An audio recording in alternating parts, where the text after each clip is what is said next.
Graphics मधून एक report. 6 LPG जहाज, 1 एलएनजी जहाज, द्रवरूप नैसर्गिक वायू, 4 कच्च्या तेलाचे टँकर्स आणि 1 रासायनिक सामग्रीचं जहाज, 5 मालवाहू जहाज आणि 5 अन्य जहाज, 5 मालवाहू जहाज आणि 5 अन्य जहाज सुद्धा या समुद्रधुनीमध्ये अडकून पडलेली आहेत।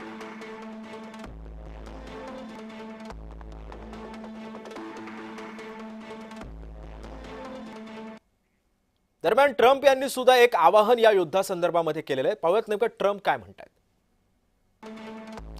ट्रम्प असं म्हणतात की होर्मुझच्या समुद्रधुनीमध्ये आम्ही जहाजांना संरक्षण देणार आहोत। अनेक देशांशी सुद्धा आम्ही बोलतोय।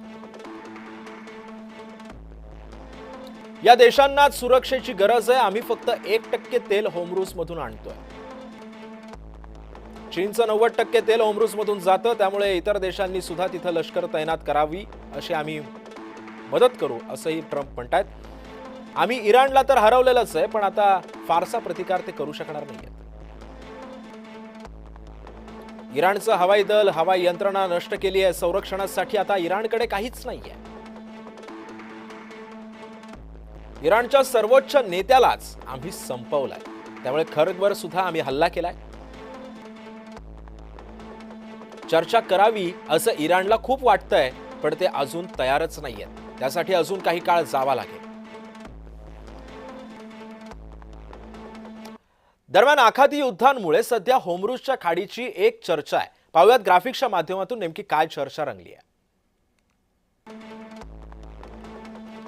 पर्शियन खाडीला हिंदी महासागराशी जोडणारं प्रवेशद्वार,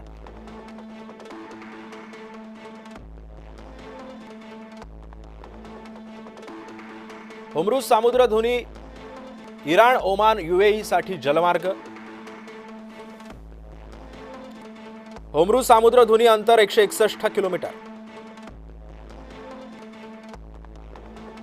होर्मुझ समुद्रधुनी रुंदी 33 किलोमीटर,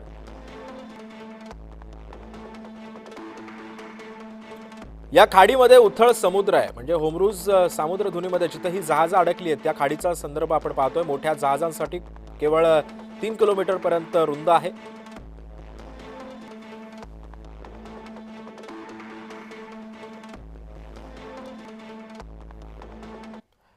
सध्या आखाती युद्धामुळे सर्वत्र गॅस आणि इंधन टंचाई वाढू लागली आणि दरवाढीबाबत तर एकच चर्चा सुद्धा रंगलेली आहे। टाकूयात एक नजर ग्राफिक्सच्या माध्यमातून। सध्या देशातील इंधन साठा हा 250 दशलक्ष बॅरल आहे।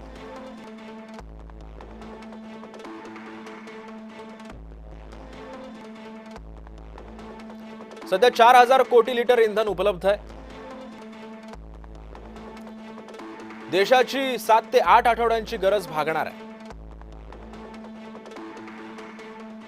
भारत जगातील अनेक देशांकडून इंधन खरेदी करू शकतो।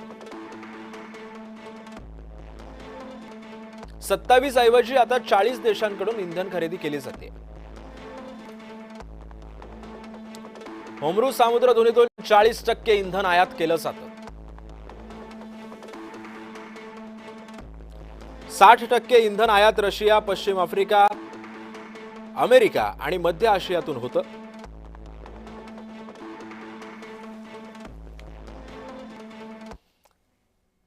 दरम्यान डोनाल्ड ट्रम्प यांच्या होर्मुझ पेट्रोलिंगच्या प्रस्तावात कोणीच रस दाखवलेला दिसत नाही, कारण ऑस्ट्रेलिया, जपान नंतर आता ब्रिटनचाही नकार आहे। होर्मुझमध्ये नौदल उतरवणार नाही असं ब्रिटननं सुद्धा स्पष्ट केलेलं आहे।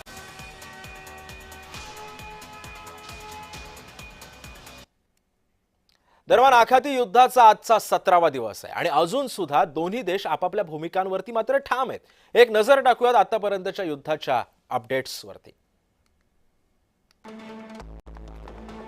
दुबई, दोहामध्ये अमेरिकन सैनिकांपासून सामान्यांनी दूर राहावं असा इशारा इराणनं दिलाय।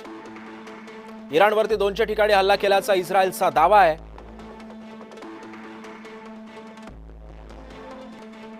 सातशे क्षेपणास्त्र आणि 3600 ड्रोननं हल्ला केल्याचा इराणचा दावा आहे। बगदादच्या विमानतळावर इराणचा हल्ला आहे आणि 4 जण यामध्ये आतापर्यंत जखमी झाले। इस्रायलचे आज सकाळी लेबनॉनवरती तीव्र हल्ले सुद्धा झाले आणि 10 जणांचा मृत्यू झालाय. आणखी 3 आठवडे युद्धासाठी तयार आहेत असा इस्रायलनं दावा केला.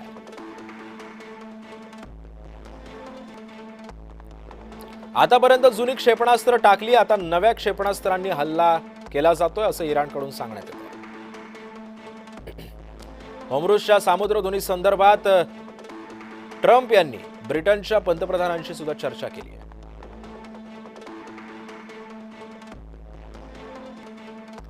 इराण युद्धामध्ये आतापर्यंत 2500 लोकांचा मृत्यूही झालाय.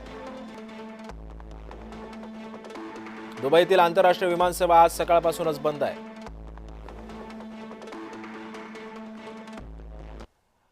आणि यानंतर थेट विधान परिषदेमध्ये जाऊयात. छगन भुजबळ सध्या बोलतायत. त्यामध्ये प्राधान्य दिलं आहे.